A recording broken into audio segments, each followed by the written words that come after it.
Um, Hi. Hello. What microphone is being used right now? I know what you're thinking. Wow. The vibes, immaculate. It's very dark in here, and that's on purpose. I don't know what happened, but about 2 hours ago, I suddenly felt so disgustingly nauseous and dizzy. I don't know what exactly happened. But I am the type that doesn't really like to throw up unless it's like already happening and I can't control it. I can't like make myself do it. You know what I mean? So I choose to struggle and stay nauseous instead of doing something about it. Is that too much information? Who knows? I apologize though. I'm scared to turn on the lights. I don't know if it's going to help. I don't know if it's going to hurt. I have water. I have my safe graham crackers here with me because I'm like, I I have like somewhat of an appetite, but I'm just scared. I'm scared. I have like cold chills as well. I don't really know what happened. Also I kind of rearranged my computer used to be over there and now I moved it to the corner and I was so excited to show that off, even though it doesn't really look too different. But oh my God, I'm struggling so hard. And I would have like some sort of backup or contingency plan for something like this. But alas, I do not. So we're going to struggle. That is going to be the plan right now. Welcome to the Morbidly Curious Book Club. If this is your first time here, I'm so sorry. I'm so sorry. Typically, it's much more lively. I have a better attitude, but today I just want to curl up in a ball and cry. It comes in waves. Right now, I'm okay. Um, my salt lamp is even a little too bright for me. That is the only thing illuminating it at the moment. Oh, hang on one second. Heck. Oh God. I'm back. So this month was an interesting one because we had actually picked this book to read last year, but there were some people who, rightfully so, said that it might be too soon because we were reading it, I think, in December, and the book had come out November 7th or something like that. So they were like, I don't know if my library is going to have it. Totally fine. Totally understandable. So we moved it to April of 2024. And during that time, Hachette and Legacy Lit actually sent me a copy of Data Baby, and they didn't ask me at all to make it a book club pick. They didn't tell me to speak positively of it or negative, whatever. Like they just sent me a copy because I'm on their list. Water, hang on. Sorry if you heard me swallow. And during the time period of when it came out into April, I noticed that the reviews for this book were just getting lower and lower and lower. And I was like, what is happening? And so I try and, keep an eye on stuff like that because one thing I would hate to do is have an entire group of people read a book that is just objectively bad, right? Reading is subjective, of course, but every so often there is a book that's just like, oh God. However, on the contrary, I loved Data Baby. I thought this was fantastic.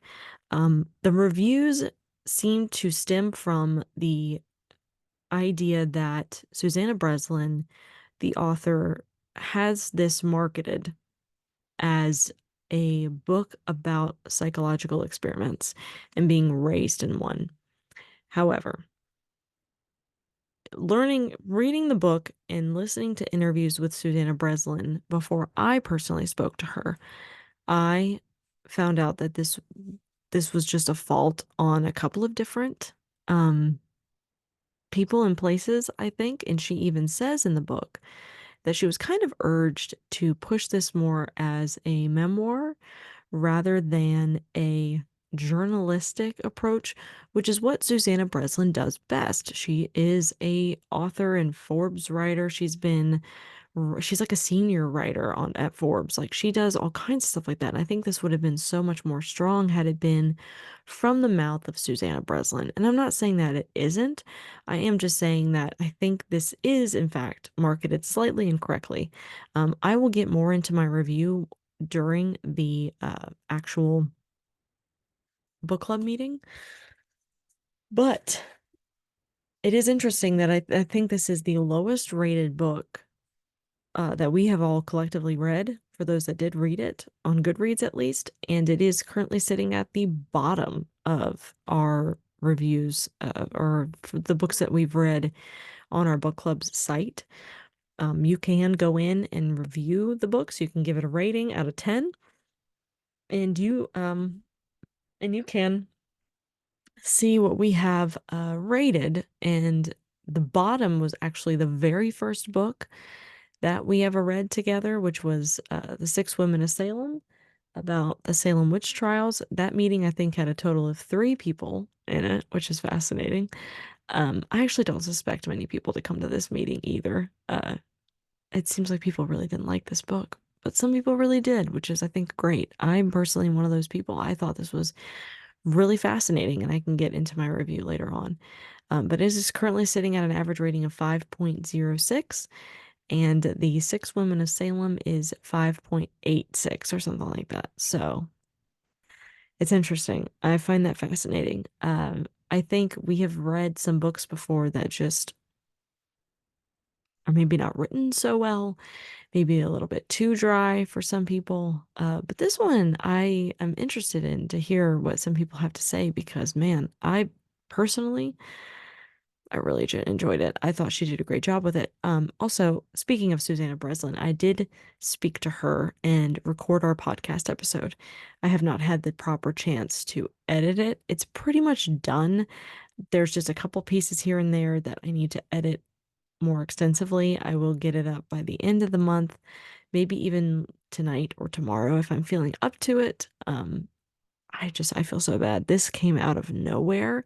I was so fine today. We were cleaning. Chris did he mowed the lawn. We took my old car over to a shop. Like, we just did so much today.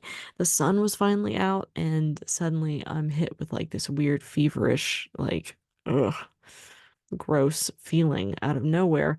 You know, when you're sick and your skin doesn't really feel like your skin? Is that just me? Anyway. I am hoping that more people do show up today because I would love to hear different opinions on this. Oh, I got engaged. Did I tell you guys that? If you're just watching from the YouTube channel, I did get engaged. Super exciting. No idea when the wedding is going to be. Got some things happening later this year. Surgeries, house purchasing, hopefully. So I think wedding is going to be 2025. I'm sure you guys know about that. But anyway, it is 6:59, so I'm going to shut up and get back to it. I will see you guys in a second. Recording in progress. I am typically live on TikTok and or Instagram. However, today I feel like the vibes were just too low, so I wanted to just stay on Zoom.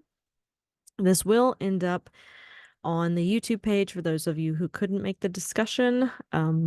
And I typically would be answering some questions on TikTok, but I don't feel like it. Plain and simple, I don't feel like it. I do think I am going to, I was talking about it in the Discord a little bit earlier. I do think I'm going to eventually move over completely to Instagram as far as the lives go, because I fear the future of TikTok. And to be fair, the Morbidly Curious Book Club on Instagram, if you don't follow us already, is where I should be spending more time anyway, especially since I'm reaching out to authors on Instagram.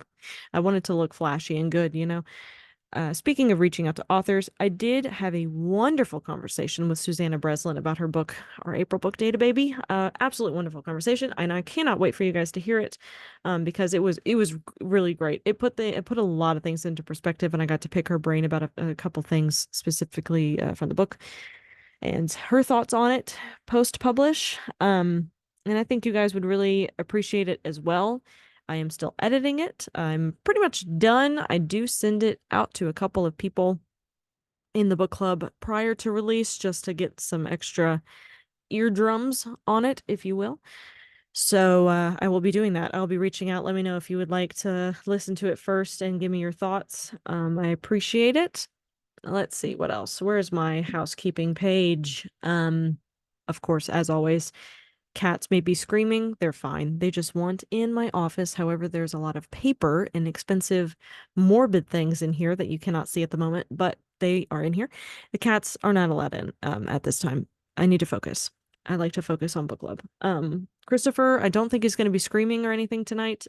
He's typically either playing video games or watching football, and football obviously is not on right now. So I think we're okay. Yeah, I think he's just in the living room at the moment. You can come and go as you please. It will not hurt my feelings if you need to suddenly leave and go and do something and come back. I will admit you back in. The only reason I do the admitting process and don't do like a code or anything is because I'd like to see who comes into the meetings. I'd like to see a name first, just in case. Had some issues recently with some certain people. Nobody in the book club that you guys would know. Just I want to make sure that nobody's coming in that is not allowed. And I'm going to keep that as discreet as possible. Use the raising hand option on Zoom if you will. It's the reactions tab just because we typically get, 10 to 15 people, even more sometimes in the book club meetings. And it puts you guys in a queue that lets me see who was talking at or who wants to talk at what time to give your thoughts on the book.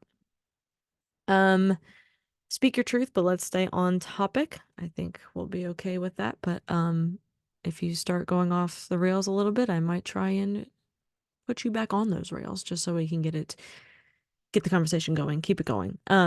There are going to be differing opinions. We've never had a problem with this, but I have to mention it every time. Please be kind to your fellow Morbidly Curious Book Club members, just in case you guys don't agree on something.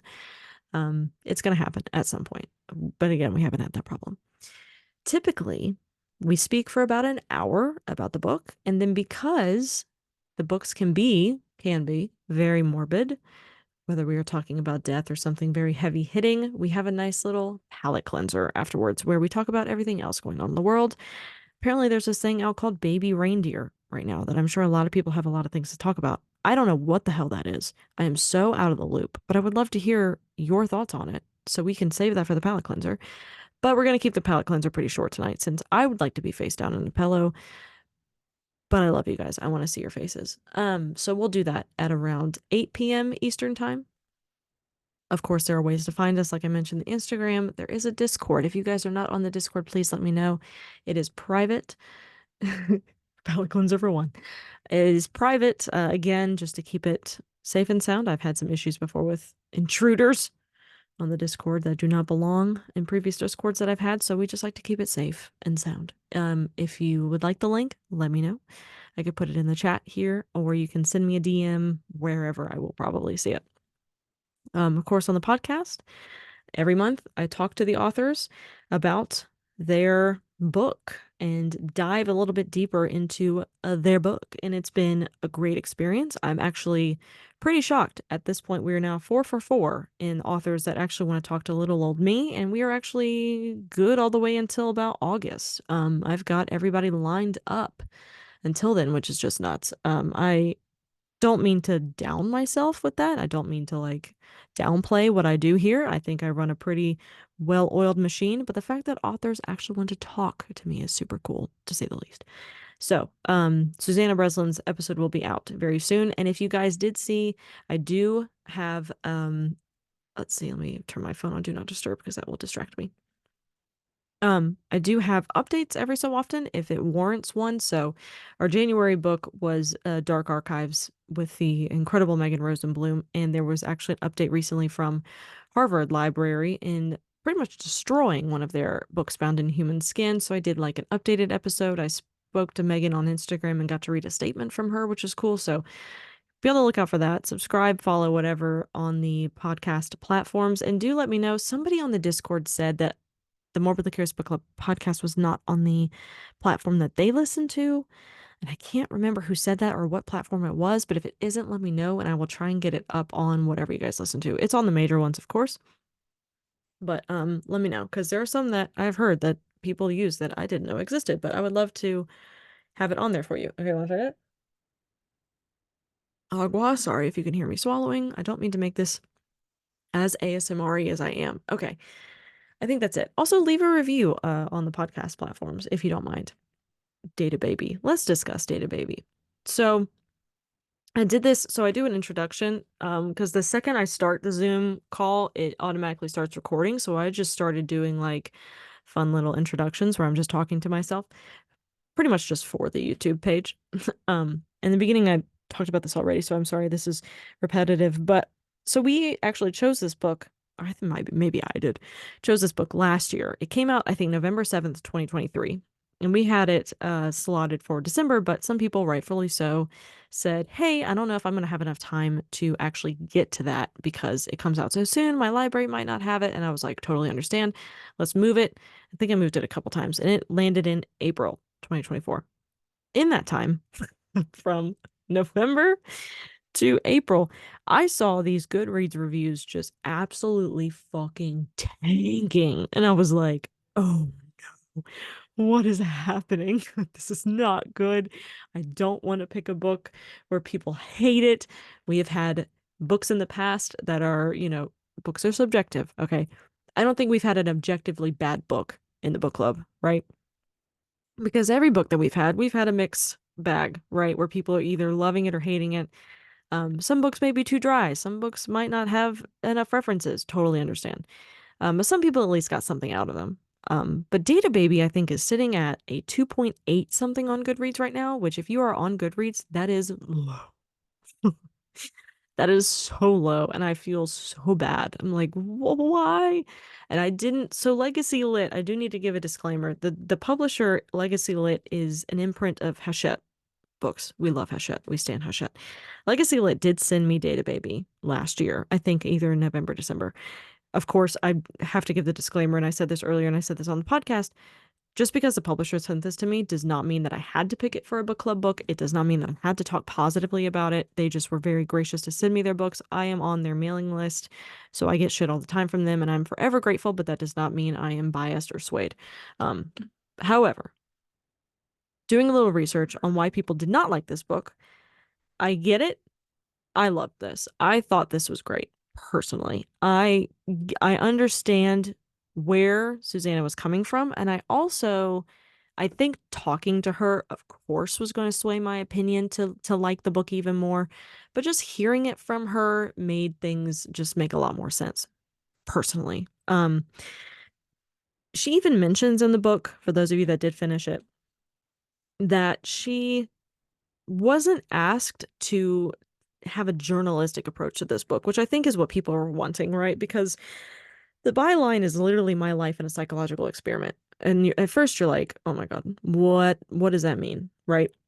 And we learn though that this psychological experiment kind of happens periodically. They kind of checked in every decade of her life because this did not happen lifelong, right? This happened when she was about 4 to 32.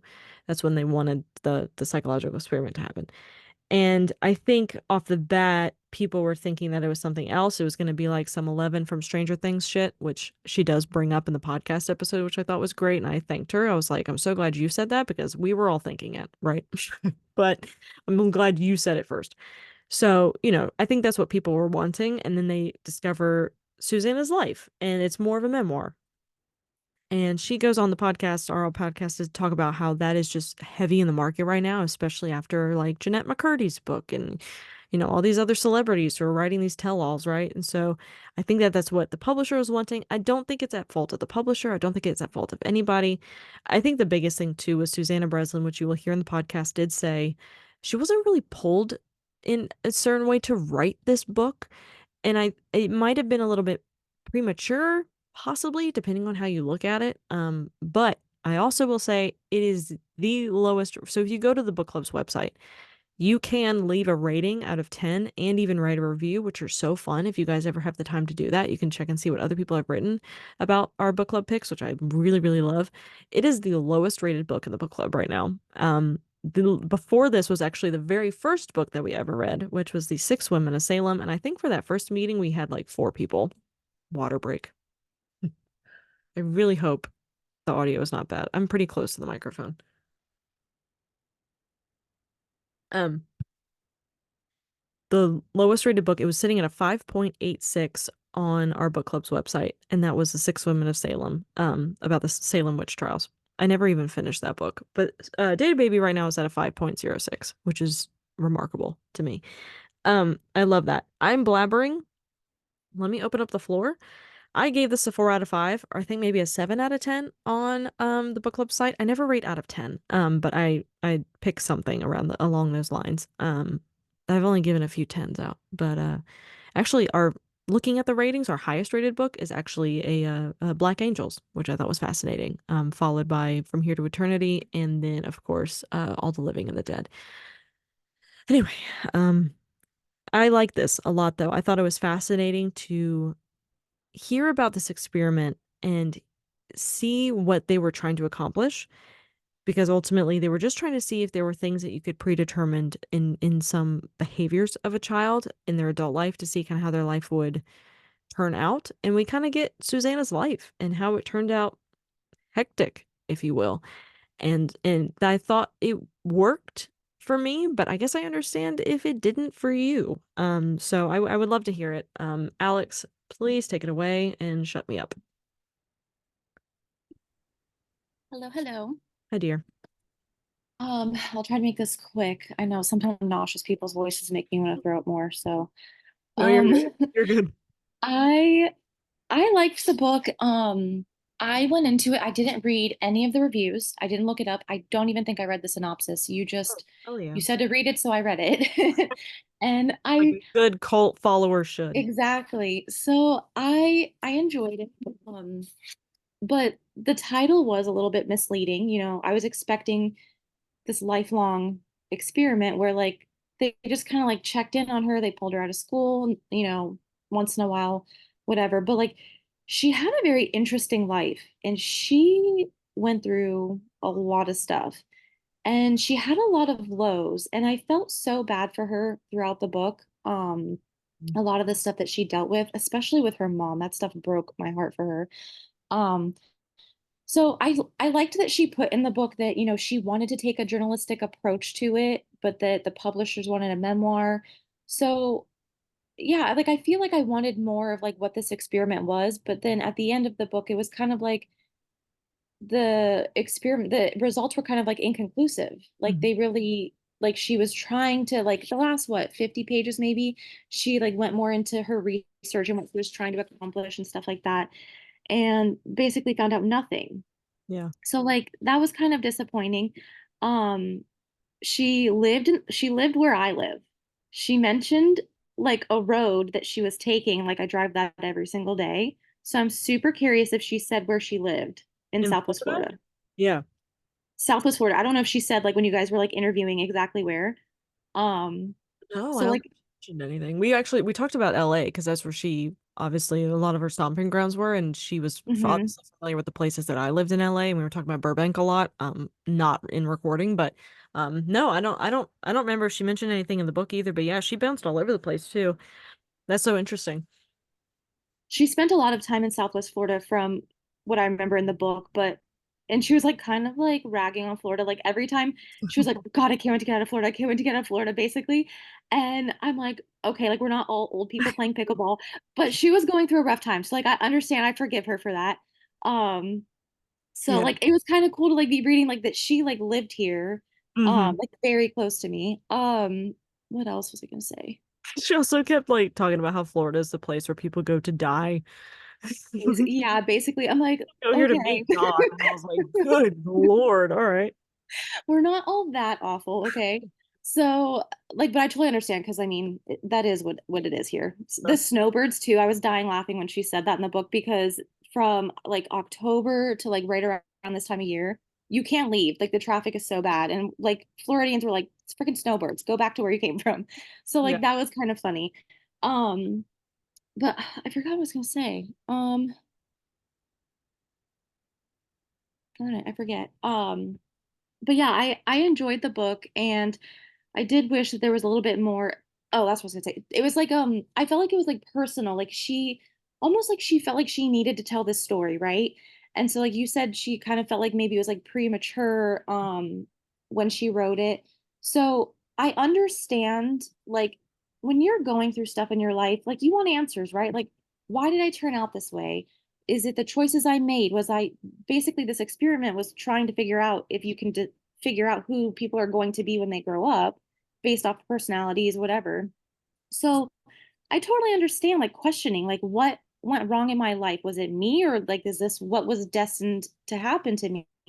So like I totally understand her wanting to write this and wanting to research it.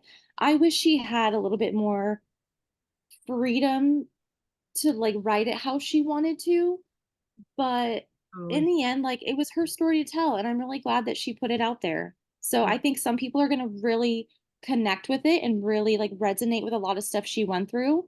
So those low ratings, like I didn't read the reviews, but I mean, I can appreciate what she did.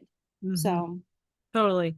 And that's something I asked her too, where I was like, you've been writing for a while. I mean, she's like, what, a senior editor or something with like Forbes? I mean, she's been writing and writing and oh, writing. I looked her up. Yeah, she Yeah. has quite like a resume. Yeah.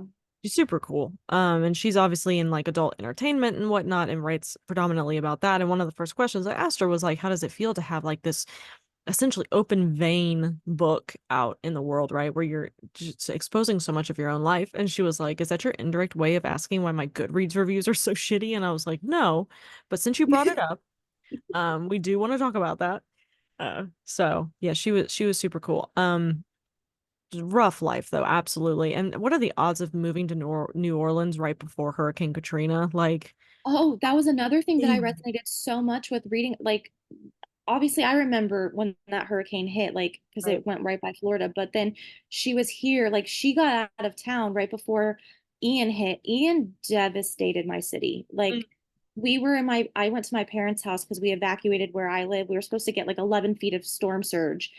And last minute, my husband's like, "Do you want to be on the roof with the kids, like in Katrina?" I'm like, "God, Tyler, like painting this picture in my head." So we went to my mom's house, and it was literally raining inside. Like it was like my parents' house, like the roof caved in, like in the garage. Like it was traumatic. It was really, really bad.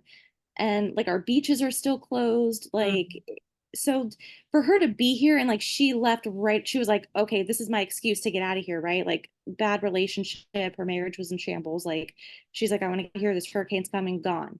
So maybe me, like I said, like people are going to resonate with her story. Like, I lived a lot of what she lived. So Yeah, it, it was cool to like read about that, like have a connection kind of. totally. Yeah, totally, totally. We were talking about Katrina in the last book club meeting too, I think, because I was learning about all the people that just absolutely vanished from Hurricane Katrina.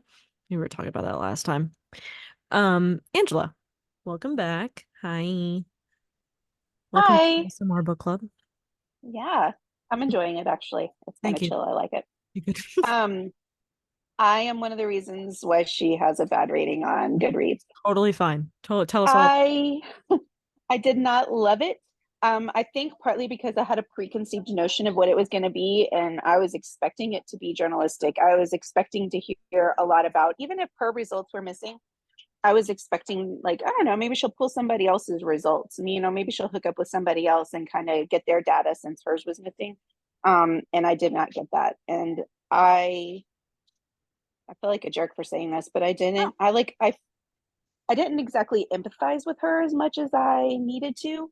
Like, I don't know. I just kind of was like, oh God, again, this. I mean, I felt bad for her. I don't want to sound like a dick, but at the same time, I don't know. It wasn't what I was expecting, and so I didn't love it. I did like that, like towards the end, it kind of got a little bit more what I was expecting. Hmm. Um, but by that point, I don't know, I was kind of done in. Like, if I know going into it that it's going to be a memoir, cool, good, I'm good. Dad, my dad is behind me. Sorry. I guess he wants to be part of the book club too. You're good. Yeah, hi. Um, now I lost my train of thought. I think if I had gone into it knowing more what it was going to be, if it had been like, if Data Baby had been the subtitle instead of the main title, maybe I would have dug it a little bit more. Um, but I mean, all in all, it wasn't like terrible, terrible, but it was not one of my faves. Totally. And I think too, like being a part of a book club with such an obvious genre, or the Morbidly Curious book club, you also expect the books that we read to be morbidly curious. And this one I feel like Yeah. was not. I mean, maybe at times it was, but yeah, I was like, well, maybe. And I felt so bad too because I have no problem pulling books because obviously we did that for May. Next month's book, we changed it. But Susanna Breslin was posting about it. She was so excited, and I'm like, I can't do it now. I gotta keep it in. Uh, But And that worked for some, again, it worked for some people, it worked didn't work for others. So I get it. Yeah. I also very much appreciate you for being honest and telling us how you feel. Um, Oh, I don't yeah. I don't want anybody to think that they are the only ones that are going to disagree with other people. So please tell me how you feel. Um, Okay, will do. Also, I just want to tell Christina that I have really enjoyed watching her organize her bookshelves. Like, I don't know if anybody else has been digging it, but I've been like, oh yeah, that looks good there. Go for it. Okay, that's it. Bye. it's making me wish I was like in the mood to clean later because I'm feeling a little bit better. I'm definitely not as woozy, but I think sitting in the dark is helping. So, and my graham crackers are doing great. Kelsey, hi. So glad the storms are not as bad today. Yeah, yeah, no, Friday was, I will say trash, but like they were fine. Yeah, We yeah. talked on the Discord. I'm dead to weather things. I went from like blizzards and like hurricane force winds in Utah to like tornadoes out here. Like it's all I had a what conversation with my nail tech the other day too, where I was telling her like, "Oh my God, April 11th, we had like tornado warnings," and Chris said that they were really bad downtown where she works, and I was like, "This was happening at like 6:30. You were probably here," and she was like, "Oh, I probably just ignored it," and I'm like, "What's that like? How do you fucking do that? I'm so terrified of storms, man. How do you do that?" So I respect it. You know what? I respect it. the Thank you for I've your. almost died in enough. I've almost died in enough blizzards. So when it's my time, it's my time. So I've just pushed that all off onto all other weather systems. I love it. Well, thank you for being. No, I'm on the flip side. I very much enjoyed this book, but from like reading afterwards and like what people were saying is I stayed off of Goodreads, and I think you or someone else in the Discord said something like, this is not at all what the title leads you to believe.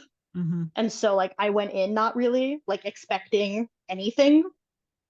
And so then it was just not a delightful. That makes me like trivializing like her life experience, but like Yeah. just this like well written like memoir like she had like a terrible yet fascinating life, and I kind of enjoyed it set in the context of like, oh, and these people in this experiment were like watching me or like involved in these parts of my life, and then like she wanted like these original documents are like the results of that, of like finding like, did someone predict this, like is this where I was going to end up, like is this me or is this like life or is this like some other like all powerful thing that has led me to this point. And I didn't know Totally. her writing repertoire was quite that long. I knew that obviously from the book that she had been a journalist and been doing those things for a lot of her life, but Yeah. I don't know. It was just a well-written book. Something I Granted, also if I looked at the title and the content, I'd be like, no, these what the fuck is that? But take something that out. too that I really appreciated and something that Alex kind of touched on as well was and it's something I asked her and I'm glad she brought it up too because I saw this like strange almost religious metaphor in this as well where you have these people watching you and you don't realize it until later. And then you go about your life doing all these things and you constantly have that thing to fall back on where you're like, could they have done something different for me? Could I have done something different for them? And, she mentions Big Brother, and the book starts with the Truman Show quote. And so she mentions this because Yeah. we're talking about, like, how she didn't feel like loved at home. Like her home life was a little all over the place. Also, Christina and I are rocking the same shirt. I just have to point that out. You can purchase this if you would like to. The reference section size matters, folks. Um, but so she mentioned that we were talking about being loved at home and I was like, well, that's a ridiculous thing too because you were a kid. Of course you were supposed to be loved at home, but she did have a very complicated relationship with both of her parents in different ways. And she mentions this religious metaphor and I'm like, oh, I'm so glad you said that because I was thinking that too. Like if the oh shit, Nikki Lee. Sorry, Nikki. I don't know how long she's been waiting. Um, there goes the thought. Bye. There it goes. Shit. Just the idea of being watched and what that means and having these preconceived notions of like if the M&M example, if in the beginning of the book basically like she's left alone with this jar of M&Ms and the person leaves the room, the adult leaves the room, and she grabs all of these M&Ms. Does that mean something? And she also tells us in the podcast too, because I asked her, I'm like, what are some of the other experiments that they had you do? And she was mentioning there wasn't anything really exciting when she thought back on it. Like, there's no like 11 type of shit where she came back with telekinesis, but the idea of like putting kids in a room with a puzzle that's missing a couple of pieces, and how do they react to that, right? So the idea of these people watching you, and is that going to affect who I am? Could they have told me something that would have changed my marriage, changed the cancer diagnosis, like change all these things, right? Anyway, went off on a little bit of a tangent. Britt. Hello, Britt. Hello. Hello. I look like trash because I also have not been feeling well. Something's going around, damn it. Yeah, it started out with allergies. My throat like hurts to swallow constantly. It's great. All right, well, then I Anyway, won't be seeing you for a couple of days. Stay away from me. no, you will not. I will. I promise. I'll stay away from you. Sorry, my dog wanted to be involved. Um, so I didn't actually finish this book. I only read like 2 chapters, and I was just bored. Um, so I didn't even finish it. I don't know if it was just like because of everything that went on this month with like vacation and all sorts of things, or if it just was not my cup of tea at that time because I am a mood reader. I don't know, but there was nothing that hooked me at all. Um, and so I didn't finish it at all. It's still on my nightstand, and I picked it up, read a chapter, put it down, picked up again like a week and a half later, read another chapter, and I put it back down.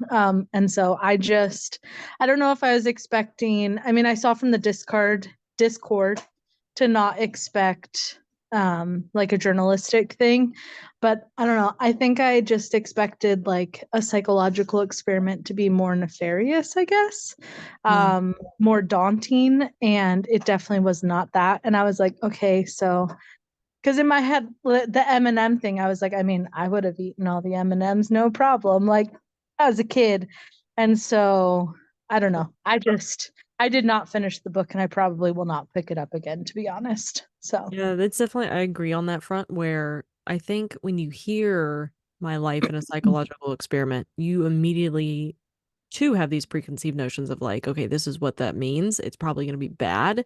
But it really wasn't that harmful in the long run. Like, they didn't make her do anything that she didn't want to do, which is also something that she references on the podcast, where she's like, we were talking about consent, and her being in this obviously was not her choice. She was 4 years old. But it didn't seem like anything was super harmful. I think the most harmful thing was just knowing that this was happening, right? Like, this was going on, and totally agree, Angela. And something interesting too. I think that was in the book where there were, at one point, you could pull out if you wanted to. Like, you didn't have to stay in this for the 30 some years. And there was like another kid, I think, that removed themselves because, or the parents removed them because they were also going through a divorce and they didn't want that to like affect anything. But yeah, I mean, especially her mom was a very complicated individual who had a lot of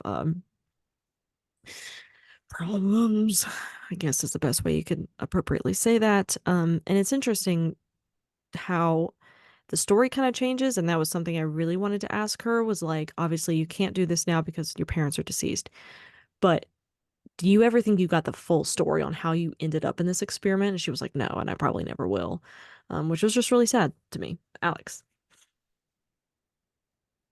Sorry, one more thing. Um, Do not touching on her mom again, another thing that kind of helped me like put into perspective, like why she was writing this book. She was born around the same time my mom was born, so she's my mom's age. Mhm. So then her mom was like probably around my grandmother's age. And if you think back to like what Mm. we call now generational curses, right? Like we're trying to break, the cycles. And my grandmother's life was hard. She came from a family of 11 siblings, and her mom just like up and left, was like, I don't really want to do this anymore, just left them all. And then her dad was in the military. I don't really remember what he did, but he was gone, and her 11 siblings ended up in foster care. Mhm. So not to say Damn. like that's what her mom came from, but her mom came from that generation. And it, I just really think that like maybe just a bad cycle, like, Mhm. and I'm not making excuses, but it did put into perspective of like how that generation was, and then how like my mom's generation was, and how they were raised and parented. So it just really made me feel for her, in a sense of that, like putting Yeah. it into like, you know what I mean? Does that make sense? Totally. And I think too, there's obviously all these questions happening right now of the birth rate declining. And I think we're just finally understanding too how hard it is to be a mother and how much of a requirement that is to certain generations. And people, I guess, like Susanna's mother, just was not necessarily forced to be a mother, but it just was something like you do, right? Like Like you have no say, you had which no is why say. I think it's so amazing that women now are like, I don't want this for myself. Yeah. Because I have two boys, and my whole life, all I heard is when you have kids, you'll understand. When you have kids, you'll understand. I did go through a period of my life where I was like, I questioned, do I really want children? Hmm. And everyone just says like you're gonna do it, you're gonna change your mind, whatever. And I'm happy that I did. Like I wouldn't trade Totally. my life for anything, but it's so freaking hard. Yeah. And nobody told me how hard it was going to be. And like having to, it's not just like having a baby that wakes you up in the middle of the night. Like, my oldest one is about to turn 5. Like they're still little. Like I'm still in for a wild ride. Hmm. But it has brought up so much stuff in me from my childhood that I kind of forgot. Yeah. Like it's bringing up stuff how I was parented, and like I am trying to change things and how I grew up. So I really do commend women that are like, you know what, I don't want this for myself, because not everyone has it in them. And if you don't have it in you, and if it's not in your heart, that's not fair to the children. Like it really is the hardest thing I've ever done. Yeah. Oh yeah. And I'm one of those people. I've never really wanted kids because I feel like something in me I just know would be a like I hate when people tell me all the time, and I don't mean to go off on a tangent about this because I speak about this a lot, but I hate when people tell me, "Oh, you'd be such a good mom." Dude, you don't know me at all. I have really bad anger problems. I do. I'll admit it. It's something I've always had a problem with. It's something that I've always had to work on. It's something that I still have a problem with today. I would be a can y'all hear me? Is this microphone on? Terrible parent. And I would make that kid's life living hell. I mean, I totally would. I recognize that. And, who knows what, anyway, we can go off on a tangent about that later. But it's so sad. And I hate that I didn't ask Susanna about this, but I don't think I'm calling her like, first name basis of her friends, the author. I didn't ask her this, but I really wanted to dive in a little bit more into how she felt about that because she's not a mother, and kind of like what that feels like. You have the opportunity to, I guess, raise a kid outside of an experiment. Is that something that you are happy that you're not doing? I never really got to ask her that, and I don't think it was very appropriate because that seems very personal. But I was curious because obviously that's something that never happened for her. But it is something that I was definitely thinking about while reading this. Christina in the matching shirt. Hi. Hi. Thank everyone for being my body doubles to get my bookshelves cleaned. This has been on my to-do list for months, but the year Yeah, of we all 2020 appreciate it. has sucked balls. So I am only 3 chapters in, but it's not because I'm not liking it. I just have not been in the right headspace for books, especially books that are about generational trauma Hmm. and bad moms. And Right. but the chapters that I've been reading have been like I've really enjoyed it. And coming from the perspective of somebody who studied psychology, I got really excited when she like had that little excerpt from the guy's the study authors list of like all the things that he did for them, because I'm like, oh, I know all Mhm. of these. These are so much fun. Right. And I'm trying my hardest to not go down a rabbit hole in all of the actual published stuff from the study authors before I finish her book, because Right. it's certainly a perspective that I've never really had. Is like, because I mean, I'm kind of with the researchers on successfully completing a 30-year longitudinal study is like, holy shit, like Mm-hmm. that's amazing. Just the logistics of following a group of people for 30 years is insane. Yeah. And all of the different kinds of data they were, you know, like collecting and all of that. And so the undertaking was just insane. But I'm like, I guess I didn't really think about what it would be like to be a person in this who started in this as a child. So it's like your first, 14 years in it, you don't really know what you're in or that you're in. And then to have to make that choice as an adult. Um, and so I don't know, maybe she gets into all of this in the next 7 chapters that I will eventually be reading.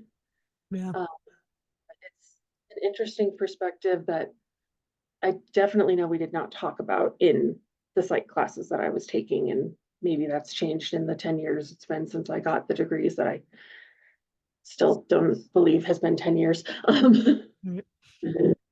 But it's just an interesting perspective that I was like, maybe we should spend more time talking to people who've been in these to say, hey, how did you actually feel?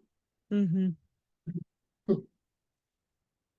I was kind of bummed that she didn't bring up more like people that she had met in the study or had also gone through the study. I was hoping for a little bit more of that where she got to reconnect with people, but she didn't really get to. There was only a few.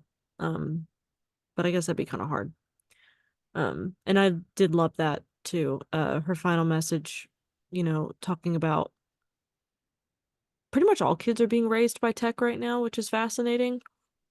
I did hear, I think somebody at work mentioned that to avoid plagiarism and AI, a lot of kids are having to actually handwrite stuff again, which is fascinating. But she does, spoiler, but she does kind of end the book on the idea that like, is her life that different because everybody's being kind of raised by tech and there's everybody's feeling the uh big brother effects. Um, Hava, Hava Lava, how you doing? Hello, I'm doing good. How are you? Oh, great. Yeah, I'm gonna lay we're down after this and feel a lot better. right. Yeah, I've been spending all weekend trying to get the outside of my home looking presentable, so my allergies are horrible. Mm, So I feel where you're at. Um, so I rough. just wanted to say I liked the book, but I did think it was interesting how she switched between journalistic and memoir like writing styles so frequently. I also listened to it on Audible, so maybe that was also why I noticed it. Um, but I think I want to say I rated it pretty not high. Yeah. Because it wasn't, I guess, my favorite throughout the whole thing. But the last chapter, the last little bit that you were just talking about technology raising us, I really liked. Mm. I also very much have like a science brain, as we were kind of just referring to. Um, and I think it's really interesting to think about I have younger cousins who are in elementary school and middle school right now. And they're growing up with technology that I couldn't even imagine when I was in high school. So I think it's really interesting to kind of compare that and then in 30 years, how is that different from a longitudinal study? I mean, if you all you really have to do is just define what you're looking for, what data points you're looking at, and make a hypothesis. And it's basically it. So I think in some ways, maybe in the future, what social media is right now could be part of some kind of study. I think maybe Totally. we're not there yet, right? But that was something I was thinking about a lot, especially during that last chapter about like maybe we are all data babies, but what does that mean for the generation who doesn't know anything other than this? Yeah, I don't know. Interesting. it does make you think. Mm-hmm.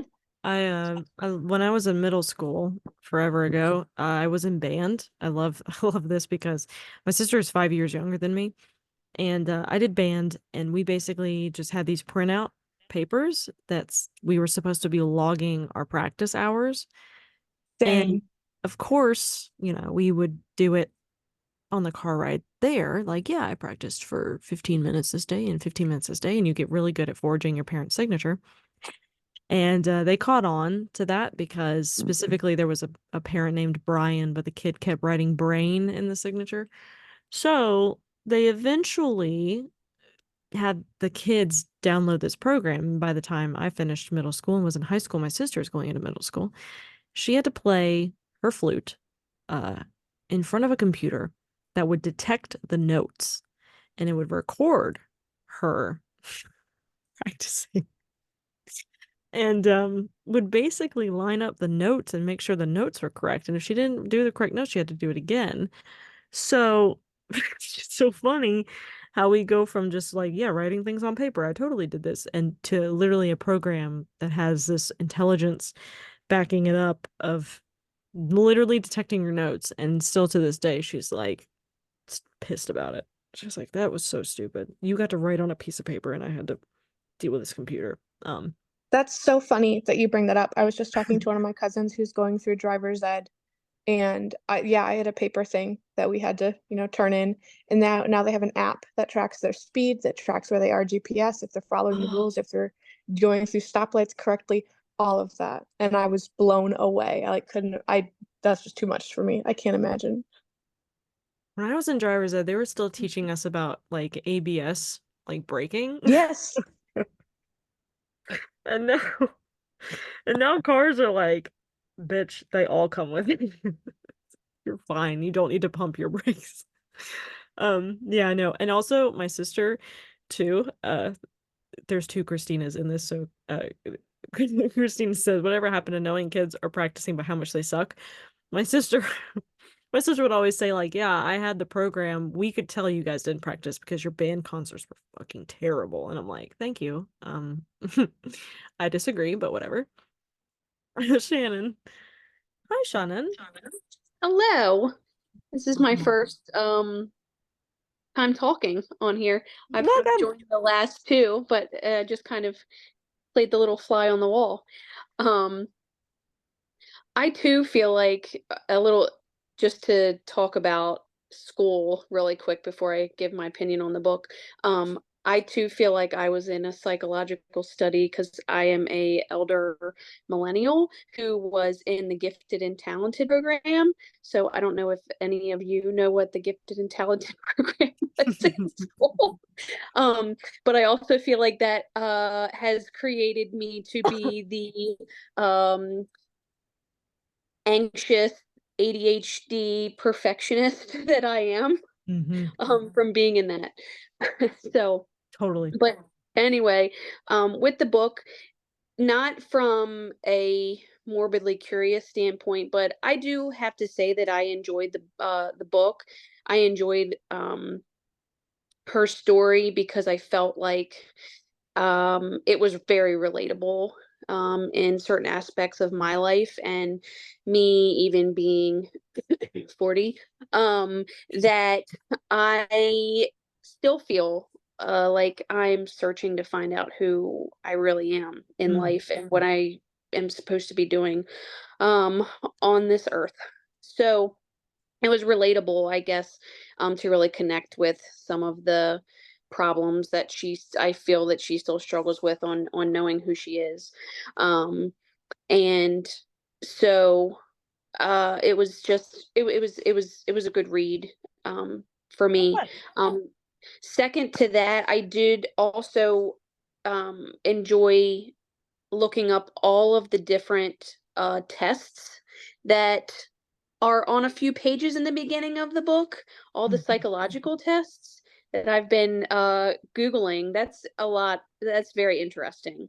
So that was a little like research that I could do on my own um, from her book. So those are the things I enjoyed. No, I love it. Thank you for showing your face. Yeah. Happy to have you here. Gifted programs are meant to pull the precious brats out of the classes so it didn't disrupt everyone else's learning. My parents put me in all of the smarter classes when I probably shouldn't have been. I feel like I have a for sure learning disability. Or maybe it was just undiagnosed ADHD. Who knows? Only time will tell. Angela. Oh, so she just reminded me, Shannon just reminded me of something I was going to say. So thanks, Shannon. I'm a diagnostician, so I test kids to see if they have disabilities for special education services in No school. kidding. And one of the tests that they had her doing, the Wechsler Intelligence Scale for Children, is a test that we still use. We're on a later edition now, but I was like, oh, hey, I know that, and that made me excited. And so I wanted to mention that, like some of that stuff that they were doing with her, like we're still doing, because we do that as a measure of intelligence, and to see which areas of intelligence that you're strong in and what are your weaknesses, and then use that to decide eligibilities. Also, the tumor baby thing, the way the way she kept coming back to the tumor baby, did that weird anybody else out? Like when she was referring to it like maybe being in preschool and stuff, Mhm. um that weirded me out, and I was going to say that too and I forgot, so that's it. I like being weirded out. Also, can you diagnose 30-year-olds? Am I able to come to you for proper diagnoses? Because I feel like I haven't had a proper diagnosis.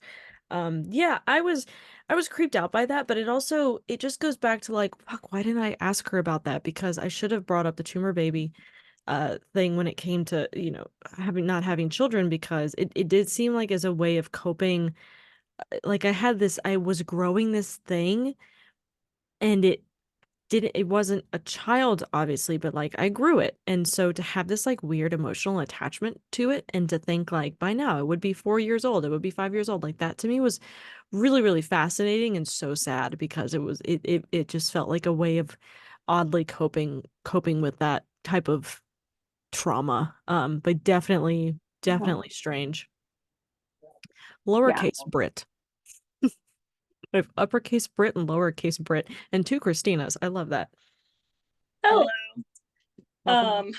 I agree with a lot of the sentiments people have shared, and I just jumped in just now because I know there's like a lot of uterus talk in the Discord, but I had a tumor on my uterus which led to my hysterectomy, and I like jokingly referred to that as my tumor baby.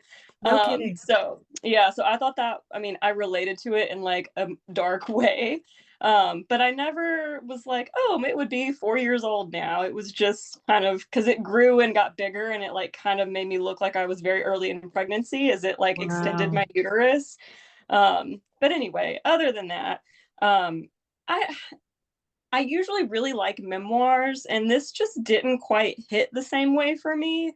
I don't know. I also listened to most of my memoirs on audiobook, which I did for this one also, and the narration and everything was fine, so I don't think that was it. It just, I kept disengaging and kept having to rewind and be like, oh, like I'm, not focusing very much, like it just didn't hold my attention super great. Right. But I mean, it wasn't bad, but it wasn't my favorite book I've listened or read to. um yeah, that's, yeah, pretty much it. I do wish that she would have gone. Obviously, I guess she can't, but I would have been more interested in, like somebody brought up earlier, just the logistics, like from the other side of the table. How do you do a study like that for that long? Like that would have been honestly probably more fascinating to me than a Mm, lot of what she went into, because I went into it thinking it was going to be a lot more nefarious, and it wasn't. And I was like, okay. yeah, totally. That's so fascinating. Yeah, the tumor baby. Yeah, it takes a certain amount of I don't know, to consider it a baby though, and think of it in a way of like, oh, by now it'd be in preschool. Like that is definitely an interesting approach to it. That I probably wouldn't have even thought of, but I did find that fascinating. Yeah, and I think that's just the only reason I guess I called the publishing of this book itself premature is I think it would have been nice to have had a little bit more of that, and maybe that would have just come with time and a little bit more research, and maybe a little bit more understanding of what she wanted to do with the book instead of the publishers just pushing them more. And it's also fascinating. Oh my God. It's fascinating to hear perspectives on people who read memoirs more often, because I truly don't. Unless they have crazy titles like I'm Glad My Mom Died. Otherwise, like I don't, unless it's also like I escaped a cult, something like that, then I'm interested. Otherwise, like I similarly to what Angela was saying, I generally just don't care. And I don't mean to like sound like an asshole, but I don't care about your life. I don't want to hear about it. I don't care if I relate to it or whatever, you know. So it is interesting to hear that perspective from somebody who does typically read memoirs. Everybody's telling me, where was that one actress that came, Viola Davis? Everybody's like, oh my God, you got to read her memoir. It's so good. And I'm like, I couldn't care less. I don't want to. I don't care. I'm sure it's great. But I did like Jeanette McCurdy's book. I don't know if y'all have read that one. I'm sure you have. It was fascinating. We talked about it briefly in the podcast episode. All right. Wow, we timed that great. It's now 8 o'clock Eastern time. Anybody have any last minute thoughts before we hop into the palate cleanser? Nah. Nefarious Hollow Stranger Things style? Yeah. Yeah, me too. The fair reference check. Boo. We need to start having a rating system for reference checks. For those of you who don't get the reference, we have read a couple books in the past where the reference section at the end, where they reference obviously the entire research of the book, have been so small that it just deems the book uncredible.